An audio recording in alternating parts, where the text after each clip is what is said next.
Praise the Lord. या अंधकारमय जगामध्ये देवाचं वचन सांगतं की देवाचा संदेश सुवार्ता ही प्रकाश आहे. हे संपूर्ण जग अंधकारमय आहे. ज्ञानाचा अंधकार, नैतिकतेचा अंधकार, आध्यात्मिकतेचा अंधकार. आणि अशा जगामध्ये प्रभू येशू ख्रिस्त म्हणतो की मी जगाचा प्रकाश आहे. देवाचं वचन आपला प्रकाश आणि येशू ख्रिस्ताचे शुभवर्तमान, त्याची सुवार्ता, याच्यावर प्रत्येक मनुष्याचं ह्या भूतलावरच्या भवितव्य, अनंत काळाचं भवितव्य अवलंबून आहे. ती देखील प्रकाश आहे. आणि सध्या आपण काही दिवसापूर्वी एक नवीन संदेश मालिका सुरू केलेली आहे, जिचं नाव आहे लाईट शायनिंग इन डार्कनेस. अंधकारात प्रकाश चमकतो. आणि अंधकार म्हणजे पापाचा, अज्ञानाचा, नैतिकतेचा, आध्यात्मिकतेचा अंधकार. आणि प्रकाश म्हणजे देवाच्या सुवार्तेचा प्रकाश. अंधकारात प्रकाश चमकतो. आणि आजचा या संदेश मालिकेतला हा दुसरा संदेश आहे. याचं शीर्षक आहे the light shines in Corinth. Corinth येथे प्रकाश चमकतो. करिंथ येथे प्रकाश चमकतो. The light shines in Corinth. आणि शास्त्रभाग आहे प्रेषितांची कृत्य 18 आणि वचनं 1 ते 18. ही स्टोरी एक गोष्ट आहे. ज्यांच्याजवळ शास्त्र नाही त्यांनी कृपा करून लक्ष द्या आणि वचन स्वीकारून घ्या.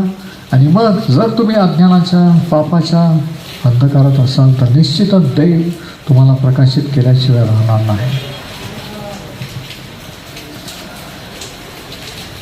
सुवार्ता हा प्रकाश आहे.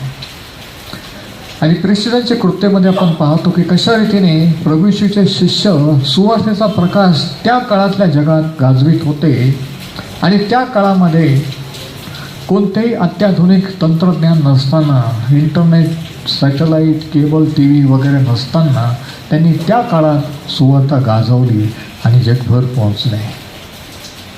किती विशेष आहे नाही का? आणि कसे पोहोचले, कशा रीतीने देवाने त्यांना चालवलं आणि काय केलं, कशा रीतीने देवाने त्यांचा उपयोग केला.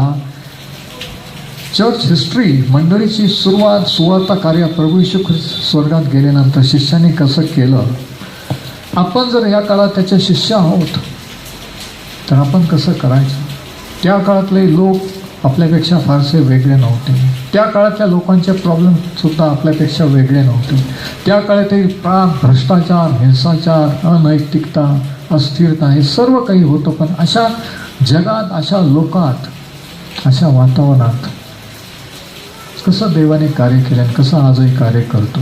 आज आपण पाहू की करिंथ येथे सुवार्तेचा प्रकाश कसा चमकतो.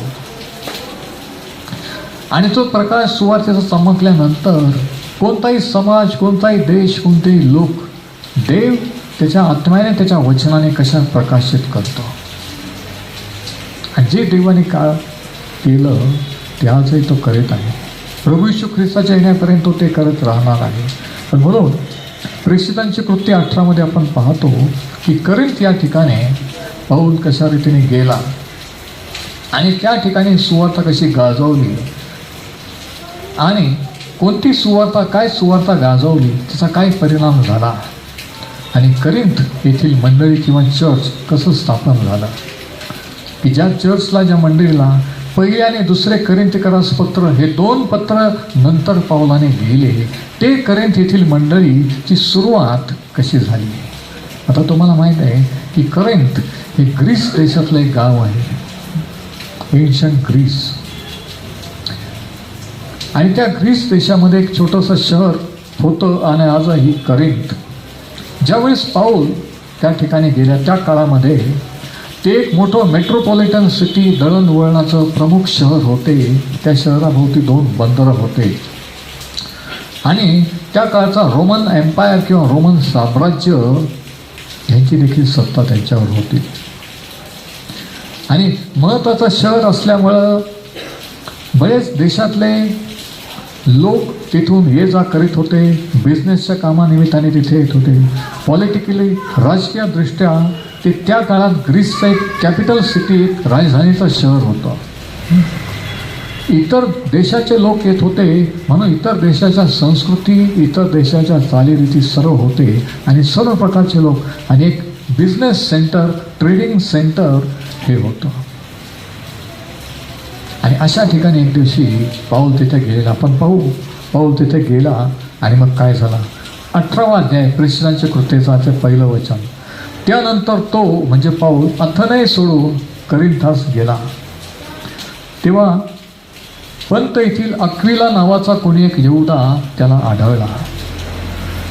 सर्व यहुद्यांनी रोम शहर सोडून जावे अशी क्लॉदियसने आज्ञा केल्यामुळे, त्यावेळेस क्लॉदियस हा रोमन एम्परर किंवा रोमचा सम्राट होता, आज्ञा केल्यामुळे तो आपली बायको प्रिस्किल्ला हिच्यासह इटलीहून नुकताच आला होता, त्यांच्याकडे तो गेला.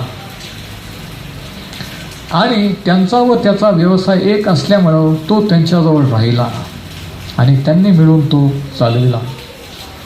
त्यांचा व्यवसाय राहुट्या करण्याचा होता, टेंट मेकिंग. आता इथं विशेष हे आहे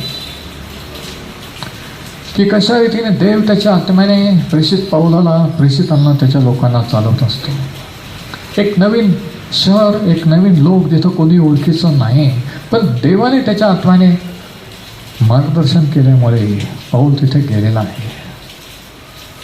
आणि योगायोग नव्हे तर देवाच्या योजनेतून रोमच्या सरकारने, सम्राटाने आज्ञा केल्यामुळे सर्व यहुदी लोक ख्रिस्ती झालेले हकलून दिल्यामुळे एक नवरा बायको प्रिस्किल्ला आणि अक्विला त्याच गावामध्ये करिंथ येथे बिझनेस निमित्ताने आलेले आहे.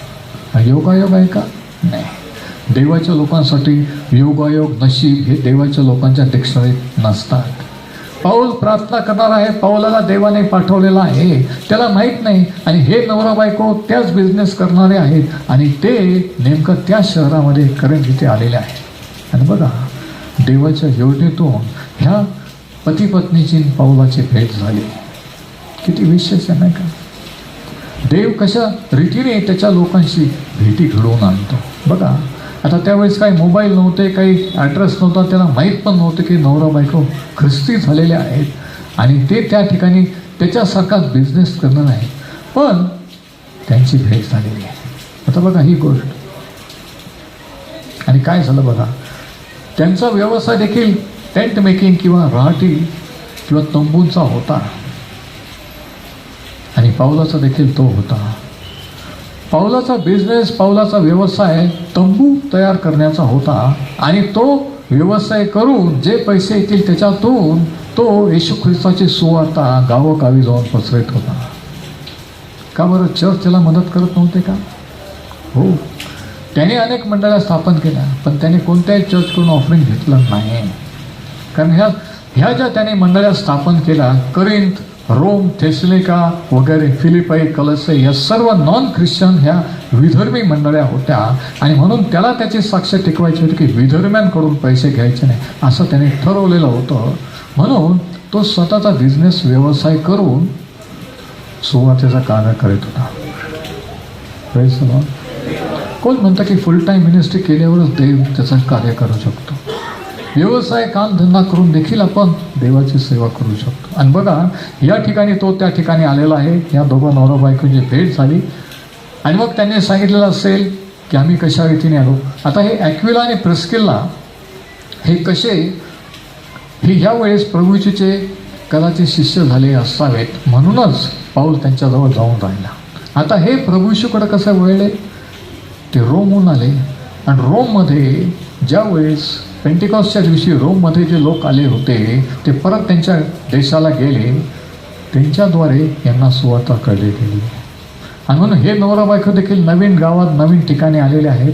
त्यांना माहीत नव्हतं की तिथे एक देवाचा महान प्रेषित पाऊल भेटणार आहे आणि तो त्यांच्याबरोबर त्यांच्या घरी राहून एक सेवा करणार आहे. बघा, देवाने त्याच्या लोकांसाठी पुष्कळशा सरप्राइजेस, आश्चर्यजनक गोष्टी ठेवलेल्या असतात. फक्त आपले आत्मिक डोळे, आपले आत्मिक कान, आपण त्याच्याशी कॉन्टॅक्टमध्ये, टचमध्ये राहिला पाहिजे, देवाच्या त्याच्या वचनाच्या संपर्कमध्ये. बघा, टायमिंग बघा, आणि त्यांची भेट झाली. तो त्यांच्याकडे राहू लागला आणि काय झालं बघा, वचन 4, तो दर शाबात दिवशी सभास्थानात वादविवाद करून यहुद्यांची व हेलेन्यांची खात्री करून देत असे. दर शाबात दिवशी. आता पाऊल यहुदी, हे दोघं नवरा बायको यहुदी, आणि त्यांनी पाहिलं की इथे यहुदी लोकांचं सभास्थान, चर्च, सिनेगॉग कुठं आहे, आणि तिथे ते जाऊ लागले. आणि पाऊल आणि हे नवरा बायको त्या यहुदी लोकांना आणि तिथे येणाऱ्या लोकांना येशू ख्रिस्ताविषयी सांगू लागलेले आहेत. बघा, नीट वचनाकडे लक्ष द्या. देवाचं वचन कार्य करतं. हालेलुया. वचन 5, सिला व तिमोथे मासेदोनियाहून आले तेव्हा येशू हाच ख्रिस्त आहे अशी यहुद्यांना साक्ष देऊन वचन सांगण्यात पाऊल घडून गेला होता. पाऊल कशा रीतीने साक्ष देत होता, सुवार्ता गाजवित होता, हे या 2 वचनात सांगितलेलं आहे. 4थ्या वचनात सांगितलं की तो यहुदी लोकांची सभास्थानात त्यांच्याशी वादविवाद करीत असे, चर्चा करीत असे, डिबेट किंवा डिस्कशन. सुवार्ता गाजवायची म्हणजे नेहमीच स्टेज पाहिजे, नेहमीच मीटिंग पाहिजे असं नाही. बोलता बोलता, चर्चा करता करता, प्रश्न उत्तरांत देखील आपण देवाबद्दल, येशू ख्रिस्ताबद्दल लोकांना सांगू शकतो. आणि या ठिकाणी पाऊल डिबेट किंवा चर्चा करून, डिस्कशन करून त्यांना सांगत आहे की तुम्ही ज्याला मसीहा मानता तोच मसीहा येशू ख्रिस्त आहे, तोच आपला तारणारा आहे, अशा रीतीने सांगत आहे. दुसरी गोष्ट वचन 5 मध्ये सांगितलेलं आहे, येशू हाच ख्रिस्त आहे अशी यहुद्यांना साक्ष देऊ. यहुद्यांना तो सांगत होता की येशू हाच ख्रिस्त किंवा अभिषेक. ख्रिस्त या शब्दाचा अर्थ अभिषेक, देवाचा अभिषेक असलेला. पाऊलाचा संदेश कोणता होता, चर्चचा संदेश कोणता असतो, कोणता असला पाहिजे? येशू हाच ख्रिस्त आहे, हाच तारणारा आहे. आज आपण वेगवेगळे संदेश, वेगवेगळ्या सुवार्ता ऐकतो की प्रभू येशू ख्रिस्त रोग बरे करतो. हा एक भाग आहे सुवार्थेचा, पण पूर्ण सुवार्ता नाही. येशू ख्रिस्त समृद्धी देतो, मुक्त करतो, तो एक पार्ट आहे सुवार्थेचा, पण पूर्ण नाही. परंतु पाऊल खिळलेला येशू ख्रिस्त गाजवत होता की तो देव आहे, देव जो पुत्र आहे तोच जगाचा तारणारा. जेव्हा चर्च स्थापन होतं, सुरू होतं, तेव्हा त्या चर्चचा मेसेज काय पाहिजे. काही वर्षापूर्वी इंटरनेटवर आणि टी व्हीवर देखील आलं की युरोप खंडातले काही प्राचीन काळातले मोठमोठे चर्च, लोक देवापासून दूर जात असल्यामुळे चर्चला कोणी नाही येत असल्यामुळे 5 स्टार हॉटेल, म्युझियममध्ये रूपांतर करण्यात आले, विकण्यात आले. जे एकेकाळी भरलेले चर्च होते तिथे आज हॉटेल आणि म्युझियम आहे. कोणती गोष्ट अशी आहे की जे चर्चला बांधतं आणि चर्चला टिकवतं आणि टिकलं पाहिजे, की अनेक वर्ष, अनेक शतकं गेले तरी ती मंडळी, ते लोक टिकवून नाही. पहिली गोष्ट या ठिकाणी आपण पाहतो की चर्चचा संदेश, पाऊलाचा संदेश काय होतो का येशू हा ख्रिस्त आहे. वचन 4 आणि 5, हा जर संदेश नसेल की येशू ख्रिस्त जगाचा तारणारा आहे, पापांची क्षमा करणारा आहे, आणि फक्त जर असा पार्टली संदेश असेल की येशू ख्रिस्त तुमचे प्रॉब्लेम सॉल्व्ह करू शकतो, चर्चला आम्ही प्रार्थना करू, तर ती खरी सुवार्ता नाही. आज बरेच लोक चर्चला गर्दी करतात प्रॉब्लेम सुटण्यासाठी. त्यांना देवाशी, शास्त्राशी घेणं देणं नाही आहे, त्यांना फक्त त्यांचा प्रॉब्लेम. आणि म्हणून जी गर्दी दिसते ते सर्वच येशू ख्रिस्ताचे शिष्य असतात असं नाही. 2000 वर्षाच्या काळात सैतानाने चर्चचा संदेश बदललेला आहे. सोशल गॉस्पल, सामाजिक, सर्व देव एक आहे, सर्व धर्म एक आहे, कोणी कोणाला दुखवायचं नाही, तुम्ही काही केलं तरी जर सर्व आपण एकाच ठिकाणी. सोशल गॉस्पल म्हणून पाणी टाकून ती सुवार्ता जशी डायल्यूट झालेली आहे.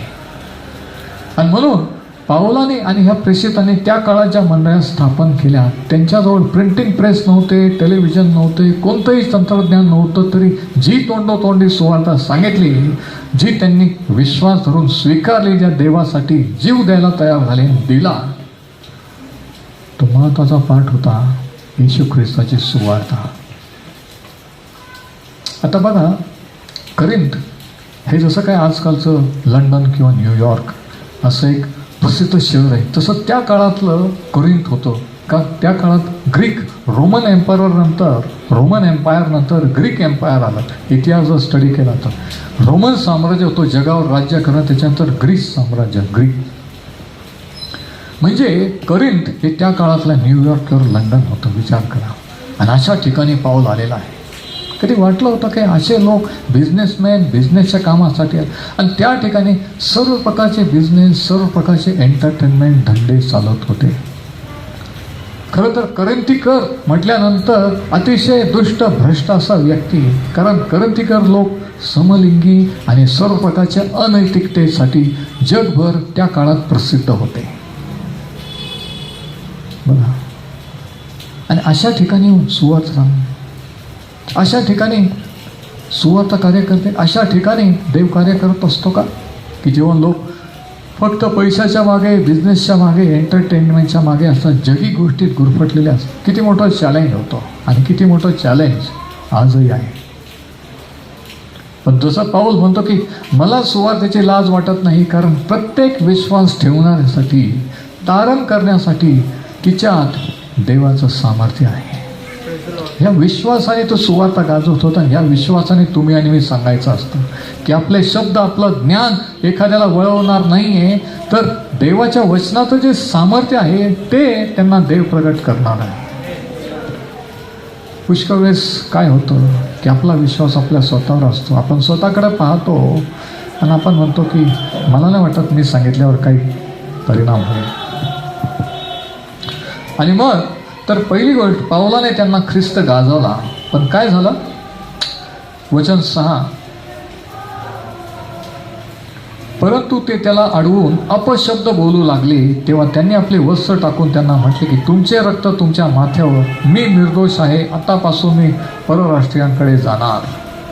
मग ते तेथून निघून सभास्थानाच्या लगत जे घर होते, असा कोणी तीत युस्त नावाचा देवभक्त होता, त्याच्या घरी तो गेला. काय झालं?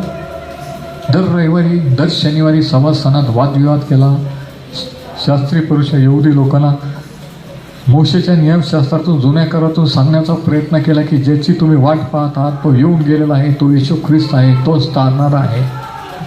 विश्वास न ठेवता उलट ते चिडले, विरोध केला आणि त्यांना हाकलून दिला. आणि म्हणून पाऊल सभास्थानाच्या त्या सिनेगॉगच्या शेजारी एक माणूस राहत होता, जो भक्त होता, देवभक्त होता, धार्मिक होता आणि सभास्थानाचा अधिकारी होता. त्याच्या घरी पाऊल जाऊन राहिला. आणि काय झालं बघा. आता बघा, देवाने पाऊलाला तिथं आणलेला आहे. तो काही फिरत तो काही एंटरटेनमेंटसाठी तिथे आलेला नाही. देवाच्या सेवेसाठी, आत्म्याच्या प्रेरणेने तिथे आलेला आहे. आणि जेव्हा देव एका लोकांकडे, देशाकडे, समाजाकडे कोणाला पाठवतो, याचा देवाचा उद्देश असतो. काय झालं बघा, वचन 8, तेव्हा सभास्थानाचा अधिकारी क्रिस्प याने आपल्या सर्व घराण्यासह प्रभूवर विश्वास ठेवला. आणि ते ऐकून पुष्कळ कोरिंथीकरांनी विश्वास ठेवला व बाप्तिस्मा घेतला. क्रिस्प किंवा क्रिस्पस नावाचा एक सभास्थानाचा अधिकारी होता.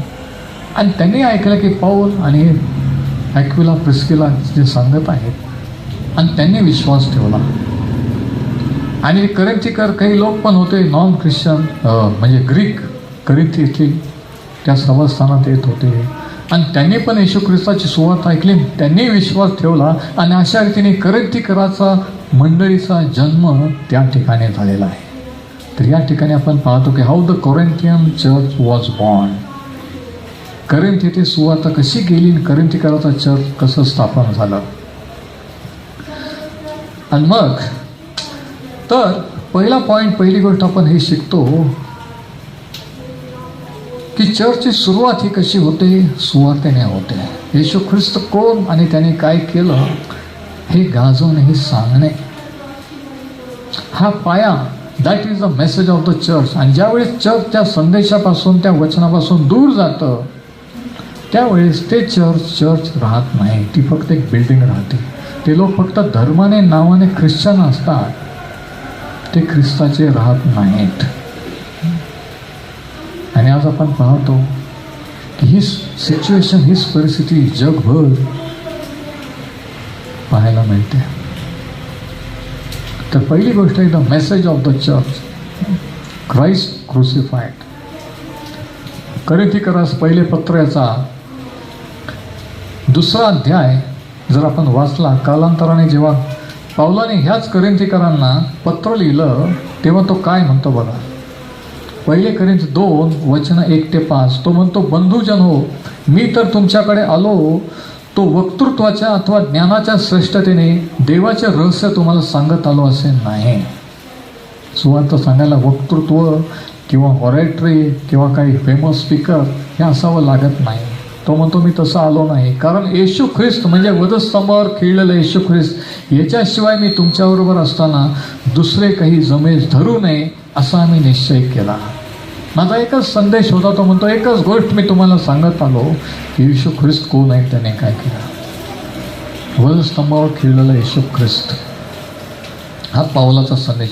आणि मी तुमच्याजवळ अशक्त, भयभीत व अतिकंपित असा झालो. तुमचा विश्वास मनुष्याच्या बुद्धिमत्तेवर उभारलेला नसावा, तर देवाच्या सामर्थ्यावर उभारलेला दिसावा. म्हणून माझे भाषण व माझी घोषणा ज्ञानयुक्त अशा मन वळविणाऱ्या शब्दांची नव्हती, तर आत्मा व सामर्थ्य याच्या प्रतिपादनाची होती. किती विशेष आहे ना का. तर अशा रीतीने पाऊल म्हणतो की मी तुम्हाला सुवार्ता सांगितली. आणि मग पुढे काय झालं बघा, वचन 9. तेव्हा प्रभूने रात्री, म्हणजे काही जणांनी विरोध केला, यहुदी लोकांनी, विधर्मी कोरिन्थीकर लोकांनी, पण काही लोक हे येशू ख्रिस्ताकडे वळले आणि त्यांनी बाप्तिस्मा घेतला आणि कोरिन्थीकराची चर्च मंडळी सुरू झाली. वचन 9 बघा.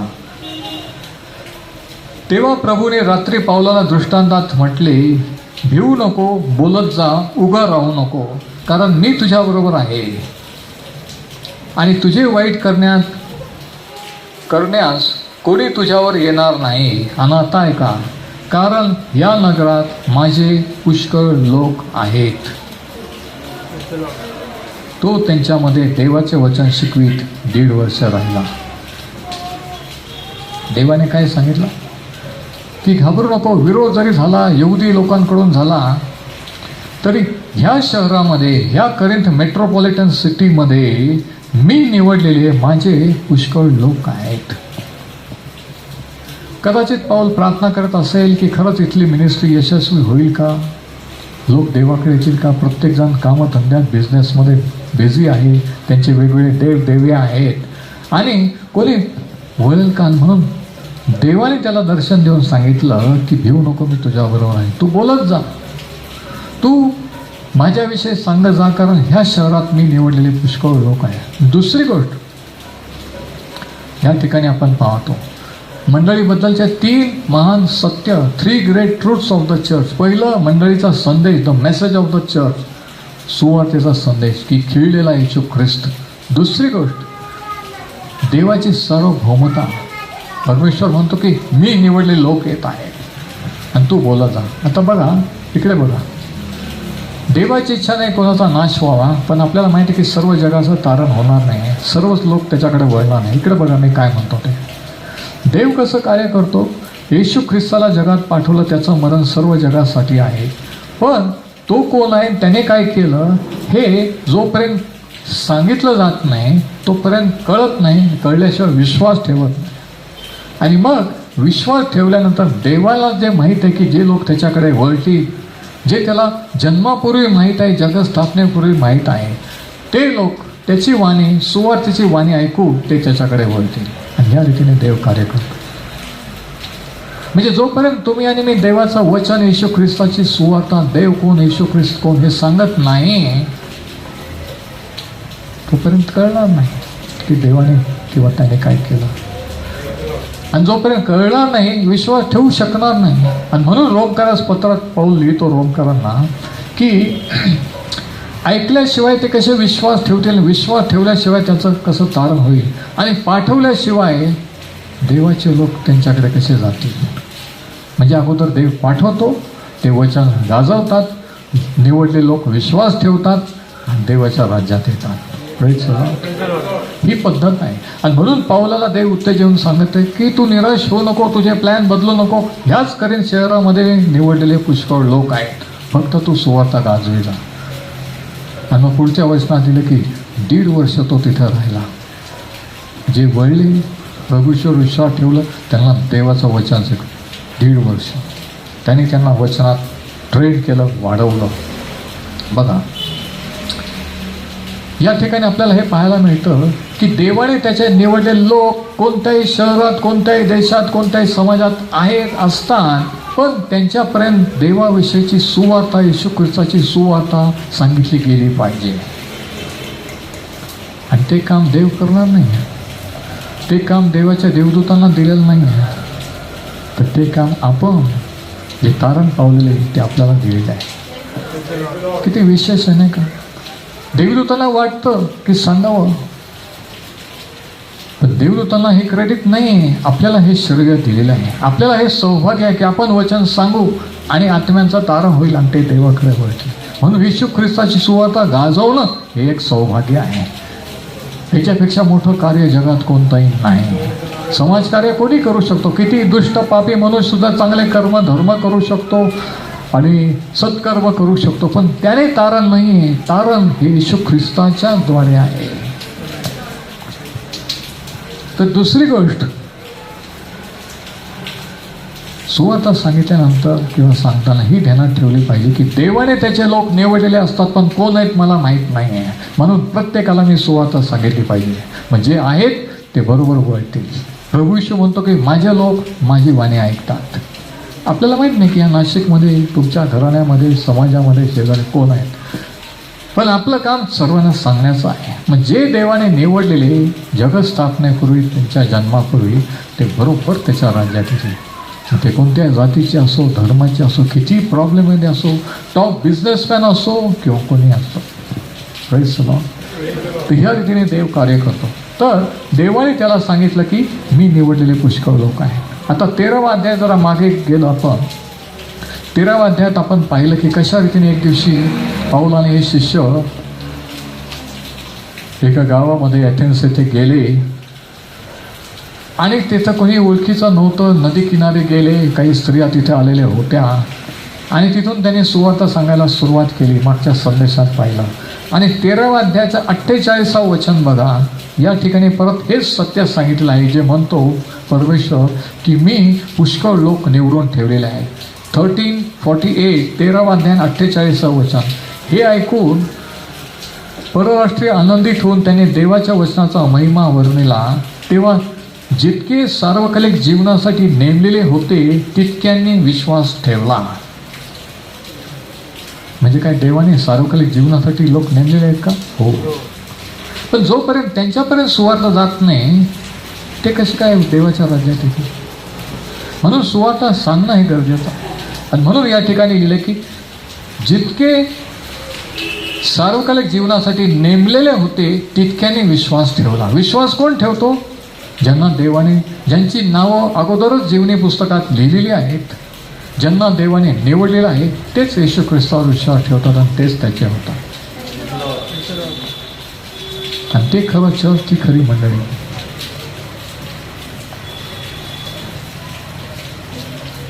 किती विशेष आहे ना का. कोणता संदेश आहे चर्चचा? ख्रिस्ती धर्माचा? अरे तो धर्म नाहीच आहे, ख्रिस्ती विश्वास आहे. तो देवाचा संदेश कोणता आहे? येशू ख्रिस्त पापी जना तारवत जगात आला, त्याच्याद्वारे कृपेने तारण आहे. जो विश्वास ठेवील तो देवाच्या राज्यात येईल. म्हणून ते शिष्य खेळलेले येशू ख्रिस्त गाजत. ते नव्हते सांगत की येशू ख्रिस्तावर विश्वास ठेवून तुम्ही बरे व्हाल, येशू ख्रिस्तावर विश्वास ठेवून तुमचे प्रॉब्लेम. ते सांगत होतं की तुमच्या पापांसाठी आणि जगाच्या पापाच्या क्षमेसाठी त्याने रक्त सांगितलं आहे. पश्चाताप करा, त्याच्यावर विश्वास ठेवा. आज आपण ऐकतो की easy gospel, water down gospel, है ना, की काही नाही, फक्त चर्चला जायचं, ब्रदर प्रार्थना करतील, कोणीतरी फक्त फोन करून प्रेयर रिक्वेस्ट पाठवायची, आमचा हा प्रॉब्लेम आहे, प्रार्थना करा. ह्या प्रकारची सुवार्ता आजच्या काळात चाललेली आहे. आणि म्हणून चर्च तसे, लोक तसे आहेत. विश्वासात असतील, देवापासून दूर, चर्चची शास्त्राची गोडी नाही. फक्त प्रॉब्लेम पुरते, फक्त घडी इकडं घडी तिकडं असती, मनापासून वाहून मनापासून देवाचे झालेलं नाही. कारण कशावर महत्त्व असतं? मेसेज, मंडळीचा संदेश, सुवार्ता काय सांगितलेली आहे, कशावर विश्वास ठेवलेला आहे, याच्यावर माणसाचा विश्वास अवलंबून असतो. Praise the Lord. तर दुसरं पॉईंट, परमेश्वर म्हणतो की मी माझे लोक निवडलेले आहे. त्याने त्याचे लोक निवडलेले असतात, पण ऐकल्याशिवाय ते विश्वास ठेवत नसतात. म्हणून सुवार्ता गाजवण्याची गरज असते आणि म्हणून देव त्याच्या लोकांना पाठवत असतो. तिसरी गोष्ट, नंतर पुढं काय झालं बघा. प्रेषितांची कृत्य 18वा अध्याय, ॲक्ट्स चॅप्टर 18 वचन 12. नंतर गल्लिओ हा अखया प्रांताचा अधिकारी असताना, आता हे सगळे ग्रीक नावं आहेत, मराठी नावं नाही. यहुद्याने एकोपा करून पावलावर उठून त्याला न्यायासनापुढे आणून म्हटले, हा माणूस लोकांना नियमशास्त्राविरुद्ध देवाला बजावायस चिथवितो. यहुदी लोक म्हटले की हा आमच्या नियमशास्त्राविरुद्ध सांगतो आणि म्हणून पावलाविरुद्ध बंडखोरी केली, कंप्लेंट केली. हा माणूस नियमशास्त्राविरुद्ध देवाला बजावायस चिथवितो. वचन 14. तेव्हा पाऊल बोलण्यासाठी तोंड उघडणार इतक्यात गल्लिओने यहुद्यांना म्हटले, अहो यहुद्यांनो, हे प्रकरण गैरशिस्त वर्तनाचे किंवा दुष्कृताचे असते तर मी तुमचे म्हणणे मनावर घेण्यास कारण झाले असते, परंतु हा वाद शब्दांचा, नावांचा किंवा तुमच्या नियमशास्त्राचा आहे तर तुमचे तुम्हीच पाहून घ्या. या गोष्टींची पंचायत मला नको. आता ह्या गव्हर्नर गलिलिओने काय केलं? त्याने पाहिलं की पावलाने काही दरोडा टाकला नाही, मर्डर केलं नाही. त्याच्या लगेच लक्षात आलं की हा धर्माचा वाद आहे, त्यांच्यात आपसातला आहे, की नियमशास्त्र दैवंत. तो म्हणतो की ह्याच्यासाठी मी नाही आहे, तो प्रॉब्लेम तुम्ही तुमचा सोडवा. आणि असं म्हणून त्यांनी हाकलून दिलं. कारण त्याला दिसून आला की पावलाने काही गुन्हा केलेला नाही, तो गुन्हेगार नाही आहे, आणि म्हणून यांना हाकलून दिलेलं. आणि पुढे काय झालं? वचन 15, वचन 16. असे म्हणून त्याने त्याला न्यायासमोर पुढून हाकलून लावले. तेव्हा सर्वांनी सभास्थानाचा अधिकारी सोसने त्याला धरून न्यायासनासमोर म्हणजे कोर्टासमोर मार दिला. पण गल्लिओने यांच्यापैकी कोणाची गोष्टीची पर्वा केली नाही. पावलाचा राग त्या सभास्थानाच्या अधिकाऱ्यावर काढला की तो पण पावलाच्या मिटिंगला, तो पण तिथंच बसलेला असतो. मग ह्या मापनी जेव्हा गव्हर्नरने सांगितलं की हा धर्माचा तुमचा आपसातला वाद आहे, त्यांनी राग त्याच्यावर काढला आणि त्याला तिथंच कोर्टाच्या समोर मारहाण केली. सुवार्ता गाजवल्यानंतर काय होतं? देवाने निवडलेले लोक वळतात आणि देवाने न निवडलेले लोक विरोध करतात, दंगल करतात आणि छळही करतात. हे आपण या ठिकाणी पाहतो. आणि आपण पाहिलं जर चर्चच्या इतिहासामध्ये तर वारंवार ज्या वेळेस ख्रिस्ती लोकांचा मंडळीचा छळ झालेला आहे ते पांगले गेले आणि ते वाढत गेलेले आहेत. Praise the Lord. नुकतंच काही वर्षापूर्वी चायनाने बॅन केलं होतं बायबल, देवाचं वचन, आणि एकत्रित येणं चर्चमध्ये येते. आणि त्यांच्या सिक्रेट गुप्तहेर एजन्सीने सांगितलं की जर कोणाजवळ शास्त्र आढळलं, येशू ख्रिस्ताविषयी कोणाला सांगताना आढळलं तर त्यांना मरणदंडाची शिक्षा काही वर्षापूर्वी. आणि मुठभर देवाचे लोक होते. परंतु आज जर आपण पाहिलं तर कितीतरी असंख्य अंडरग्राऊंड भूमिगत मंडळ्या चायना या देशामध्ये आहेत. तुम्ही इंटरनेटवर वाचा, तुम्हाला माहिती मिळेल. ते जरी ओपनली चर्च बिल्डिंग नाही तर असंख्य लोक, का जेव्हापासून छळ केला तेव्हापासून ते वाढत गेले. शिष्यांचा छळ झाला, ते पांगले गेले. पाऊल एकीकडे, पेत्र एकीकडे, जिकडे गेले तिकडे सुवार्ता सांगितले, तिकडं देवाचं वचन गाजवलं गेलं आणि तिथं देवाने निवडले लोक त्याच्या राज्यात आले. सैतान त्याच्या लोकांना वाटतं, गव्हर्नमेंट आणि विरोधकांना वाटतं की येशू ख्रिस्ताच्या लोकांचा जर छळ केला तर देवाचं कार्य बंद होईल. पण इतिहास याला साक्षी आहे की ते बंद नाही, उलट वाढत जातं. हा प्रूफ, हा पुरावा आहे. कारण जे देव सुरू करतो ते कोणी माणूस बंद करू शकत नसतो. जेव्हा प्रभू येशू म्हणतो की मी माझी मंडळी उभारीन, म्हणजे तो जे म्हणतो ते करतो. आमेन. त्याला कोणतंही सरकार, कोणतंही गव्हर्नमेंट, कोणतीही व्यक्ती किती कायदे कानून केले तरी ते स्टॉप करू शकत नाही. आता बघा, या ठिकाणी त्याने कायद्याचा पॉईंट आणला, धर्माचा पॉईंट आणलेला आहे, तरीही देवाने जे निवडलेले करिंथिकर लोक यांनी विश्वास ठेवला आणि ते देवाकडे वळले. यहुदी जे निवडले होते ते देवाकडे वळले. पावलाचं येणं व्यर्थ झालं का? सुवार्ता सांगणं व्यर्थ झालं का? नाही, पण ते मेट्रोपॉलिटन सिटी नाही, पण ते लोक असे, ते वेगळ्या जाती धर्माचे आहेत. नाही, तो अखिल सृष्टीचा देव आहे, तो सर्व मानवजातीचा देव आहे. येशू ख्रिस्ताचा मरण आणि पुनरुत्थान हे सर्व मानवजातीसाठी आहे. म्हणून त्यांच्यापर्यंत पोहोचणं, देवाचा संदेश, देवाने काय केलं, प्रभू येशूने काय केलं हे गरजेचं आहे. तर ही रिॲक्शन, प्रतिक्रिया अशी पण होती, देवाकडे लोक पण वळतात, विरोध पण करतात, दंगल पण होती, खोटे आरोप पण होतात. आणि म्हणून शास्त्रही सांगतं की जर आपण त्याच्यावर विश्वास ठेवलेला आहे तर त्याच्याबरोबर आपण छळ सोसणंही त्याने आपल्याला दिलेलं आहे. Persecution is a part of the gospel. आणि या ठिकाणी आपण पाहतो की दंगल झालेली आहे. आणि काय झालं, विशेष गोष्टी, हा पॉईंट तुमच्या लक्षात घ्या की हा जो गव्हर्नर होता याने पावलाला बोलू दिलं नाही, याने पावलावर काही ॲक्शन घेतली नाही. आता लक्षात घ्या, हे त्याने पावलावर कोणती कारवाई न करणं हे सुद्धा देवाकडून होतं. कारण का, जर समजा पावलाला अटक करून कारवाई केली असती तर पुढील कार्य करेन आणि ग्रीस देशामध्ये झालं नसतं. पाऊल मोकळा स्वतंत्र राहणं गरजेचं होतं. म्हणून देवाने ह्या गॅलिलिओ ह्या गव्हर्नरचा ताबा घेतला आणि त्याने सांगितलं, हा तुमचा आपसातला वाद आहे असं म्हणून हकलून दिला. पावलाला सोडलं, कारण ही देवाची योजना होती. Praise the Lord. देवाचं नियंत्रण सरकारवर, अधिकाऱ्यांवर असतं का? शास्त्र सांगते की तो एकाला सत्तेवर आणतो आणि दुसऱ्याला सत्तेवरून काढून टाकतो. कोणाला सत्तेवर आणणं न आणणं हे देवाच्या हाती आहे. आणि म्हणून शास्त्र सांगतं की प्रत्येक सत्ता, अधिकार जे आहेत ते देवापासून आहेत. मग ते कोणी असो, जे जे सत्तेवर येतात ते देवाच्या कंट्रोलिंग, त्याच्या योजनेतून येत असतात. ज्या ज्या देशावर, आपल्या देशावर जे जे सत्ता अधिकार आहेत हे देवाच्या योजनेतून आलेले आहेत हे आपल्याला माहीत पाहिजे, जरी ते देवाला मानणारे नसले तरीही. म्हणून शास्त्र सांगतं की प्रत्येक सत्ता अधिकाऱ्यांना मान द्या, त्यांच्या अधीन राहा. Praise the Lord.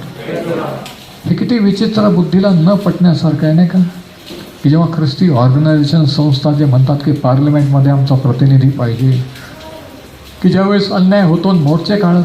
पहिल्या शतकात आपण वाचत नाही की पाऊल किंवा पेत्रने कोणत्या चर्चला लोकांना सांगितलं की चला आता आपण मोर्चा काढायचा गव्हर्नरच्या बंगल्यावर किंवा रूममध्ये जाऊन सम्राटाला आपलं निवेदन देऊ. वाचतो का कधी? नाही. त्यांनी देवाच्या पद्धतीने कार्य केलं, देवाच्या सत्तेला मान दिला. आणि आज देवाचे लोक, चर्च, ख्रिस्ती लोक देवापासून इतके दूर गेलेले आहेत की ते विसरलेले आहेत की देव सार्वभौम आहे, सर्व सत्ता अधिकार त्याच्या हातात आहे. कोणतीही सत्ता असली तरी तो कार्य करू शकतो. मोशेचा उपयोग कधी केला? विधर्मी सत्ता, फारोची सत्ता असताना. दानिएलाचा उपयोग कधी केला? नबुकदनेस्सर विधर्मी राजा बाबेलावर राज्य करत असताना. योसेफाचा उपयोग कधी केला? फारो मिस्र देशावर राज्य करतात. कोण म्हणतं की मिस्री किंवा विदेशी सरकार असताना देवाचं कार्य होत नाही, होऊ शकत नाही? होतं, झालेलं आहे. हालेलुया. पण आपल्याला माहीत नसतं. आपल्याला वाटतं की ख्रिश्चन सरकार असतं तर आपण जास्त कार्य करू. तसं नाही आहे, तसं नाही. लक्षात घ्या. तर 3 गोष्टी या ठिकाणी आपण पाहिल्या, सर्वात महत्त्वाच्या ह्या की करिंथ येथे कशी सुवार्ता गेली. या अंधकारमय शहरावर जरी ते टॉप सिटी होती, दळणवळणाचं प्रमुख शहर होतं, महासत्ता होती, तरी तिथं धार्मिक अंधकार होता, नैतिक अंधकार होता, पापाचा, अज्ञानाचा अंधकार होता. आणि अशा ठिकाणी सुवार्तेचा प्रकाश पौलाच्या द्वारे त्यांच्यावर पडलेला आहे. करीन तिथे प्रकाश चमकतो. ह्या रीतीने तो प्रकाश चमकला, ती मंडळी स्थापन झाली आणि त्या ठिकाणी देवाचं कार्य झालं. तर 3 गोष्टी, 3 great truths about the church. परत एकदा रिकॅप करून मी सांगतो. मंडळीबद्दलचे, देवाच्या कार्याबद्दलचे 3 महत्त्वाचे सत्य. पहिलं सत्य आहे की the message of the gospel, सुवार्तेचा संदेश, सुवार्ता काय आहे हे आपल्याला कळलं पाहिजे. आपला विश्वास त्याच्यावर पाहिजे की येशू ख्रिस्त हा देव, हा तारणारा आहे. ख्रिस्ताचं मरण पुनरुत्थान हा धर्म नाही, तो सर्व जाती, मानव जातीचा निर्माण करणारा तारणारा देव आहे. हा चर्चचा संदेश आहे.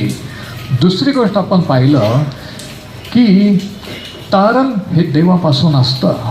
देवाने प्रत्येक शहरात, गावात त्याचे लोक नेमलेले असतात. जेव्हा सुवार्ता गाजवली जाते, जे त्याचे निवडले लोक तेच प्रतिसाद देतात आणि तेच त्याच्याकडे वळतात आणि बाप्तिस्मा घेतात. Praise the lord. God is sovereign, salvation is of God.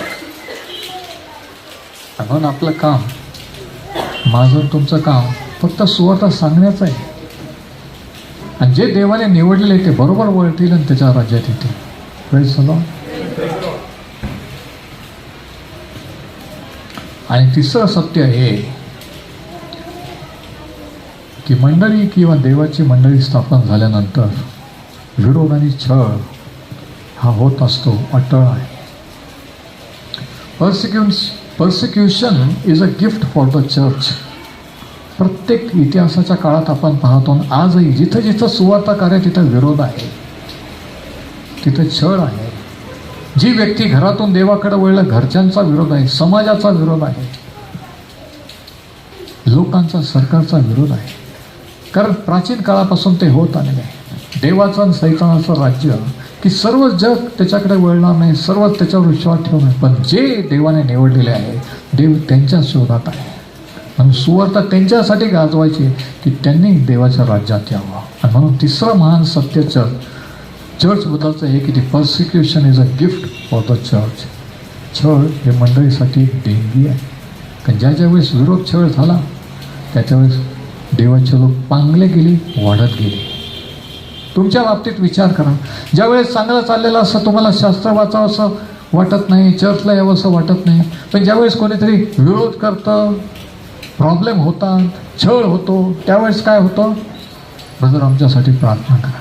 म्हणजे ज्यावेळेस छळ, विरोध होतो, हा चांगल्या ह्या पद्धतीने देव आपल्याला त्याच्या जवळ आणत असतो. Praise the Lord. आणि म्हणून देवासाठी दुःख भोगणे ह्याच्याबद्दल कोणी लाजू नये. पेत्र त्याच्या पत्रात म्हणतो, वाईट कामासाठी जर जेलमध्ये गेलं, जर लोकांनी नावं ठेवलं तर गोष्ट वेगळी की तो वाईट कृत्य केलं म्हणून. पण चांगलं करून जर लोक नावं ठेवतात, विरोध करतात, छळ करतात, तर त्याने देवाचा गौरव होत असतो. Praise the Lord. तर हे 3 सत्य हे मंडळीला स्थिर करत असतात. अशा रीतीने करिंथ्याची मंडळी सुरू झाली. अशा रीतीने मंडळी सुरू होत असते, पुढे जात असते आणि जात असताना ह्या गोष्टी घडत असतात. आणि अशा रीतीने किती अंधकाराचं ठिकाण असलं, देश प्रदेश असला तरी ज्यावेळेस सुवार्तेचा प्रकाशतो ना, त्यावेळेस काहीतरी होतं, त्यावेळेस देवाचं कार्य होत असतं. परमेश्वर हे वचन आशीर्वादित करो.